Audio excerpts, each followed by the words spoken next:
जैसा कि आपने पिछले पार्ट में देखा, शाम होते ही जहां लाशें गिरी थीं, वहीं अचानक काले काले पेड़ उगाए। गांव के और किसी हिस्से में पेड़ नहीं थे। बस उसी जगह पर कुछ दिनों के लिए राय स्टार गांव से बाहर चला गया। अब ज्ञान घर में अकेला था।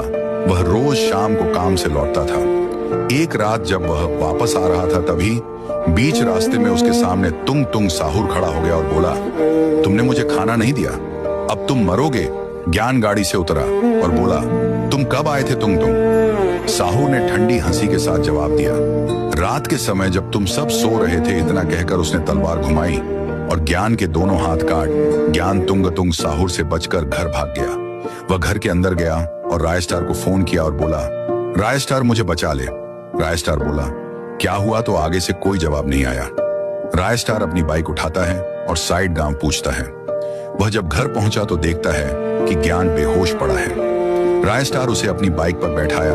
वह तेजी से अस्पताल की ओर बढ़ा। डॉक्टर के पास ले जाता है। डॉक्टर ज्ञान को चेक करता है और बोलता है, सॉरी, ज्ञान मर गया है। अगले दिन राय स्टार ज्ञान का अंतिम संस्कार कर देता है। एक रात जब राय स्टार सो रहा था, तभी ज्ञान राय स्टार के सपने में आता है और बोलता है, राय स्टार, मुझे मारने वाला तुंग तुंग भकरी है। उसने मुझे बिना किसी बात के पहले मेरे दोनों हाथ काट दिए। फिर मैं उससे बचकर घर में आया तो मैंने तुम्हें फोन किया। तभी पीछे से उसने मेरे शरीर में खंजर घोंप दिया और मैं मर गया। अब तुम मेरा बदला लो, नहीं तो मैं पूरे गांव के साथ बुरा करूंगा। अगले दिन राय स्टार ने रात की बात पूरे गांव वालों को बताई। सब गांव वालों ने कहा, हम इसमें तुम्हारा साथ नहीं देंगे। उस रात राय स्टार सोया नहीं। फिर उसी रात तुंग तुंग साहुर गांव में आया। राय स्टार उसके पास गया और बोला, क्या हुआ?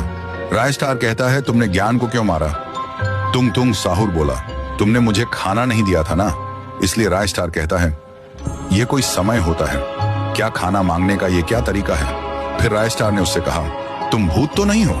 तुंग तुंग साहुर जोर जोर से हंसने लगा और बोला, हाँ हाँ हाँ। राय स्टार ने कहा, तुमको किसने मारा?